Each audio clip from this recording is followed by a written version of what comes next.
প্রায় 2 কেজি পরিমাণে কাঁচা আম নিয়েছি। আর আজকের এই আচারটা যেহেতু খোসা সহ তৈরি করব, তাই প্রথম কাজ হচ্ছে এই আমগুলোকে পরিষ্কার করে ধুয়ে নেওয়া। আমগুলো আমি পরিষ্কার করে ধুয়ে নিয়েছি। এখন আমি এই আমগুলোকে কেটে নেব। প্রতিটা আম 8 টুকরা করে আমি কেটে নিয়েছি।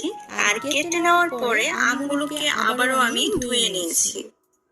আর এখন এই আমগুলোতে 3 টেবিল চামচ লবণ দিয়ে আমি 2 ঘন্টার জন্য মেখে একটা সাইডে রেখে দিব।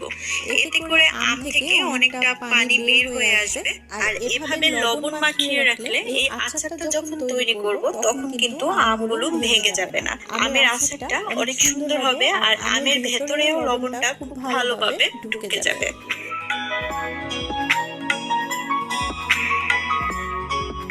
এখন এই আমটাকে একটা সাইডে রেখে আচারের জন্য মশলাটা রেডি করতে